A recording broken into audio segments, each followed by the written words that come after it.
Championship is on the way. 4 key players ng Creamline Cool Smashers balik action this season. Mukhang unti-unti nang binubuo muli ng Creamline Cool Smashers ang kanilang familiar form at malaking bahagi nito ang opisyal na pagbabalik ng 4 na key players na matagal ding nawala sa eksena. Sina Bernadette Pons, Bea De Leon, Gemma Galanza at Gia Morado de Guzman na may kanya-kanyang pinagdaanan last seasons at ngayon dala nila pabalik ang karanasan, maturity at mas matinding eagerness to contribute for the team.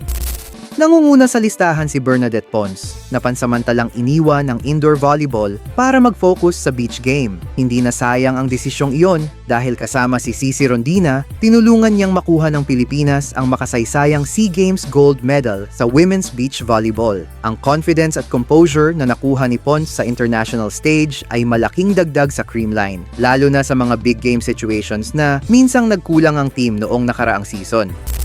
Samantala, ang pagbabalik ni Bea De Leon sa Cool Smashers ay inaabangan din. Matapos maantala ng injury ang kanyang campaign last year, inaasahang magbabalik ngayon ang veteran middle blocker na mas healthy. Kilala si Bea sa kanyang blocking presence at court awareness at ang kanyang availability ay nagbibigay muli ng stability sa gitna ng net na matagal ding hinanap ng Creamline.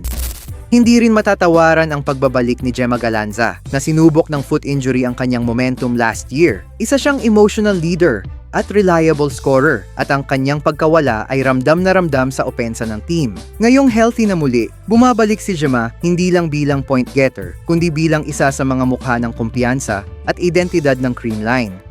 At syempre, kumpleto ang reload sa pagbabalik ni Gia Morado de Guzman matapos ang kanyang stint sa Japan at pagiging pangunahing setter at leader ng Alas Pilipinas. Uuwi si Gia na mas pulido at mas matatag. Ang kanyang court vision, decision making at leadership ay eksaktong kailangan ng Creamline para maibalik ang kanilang trademark na quick and fast plays.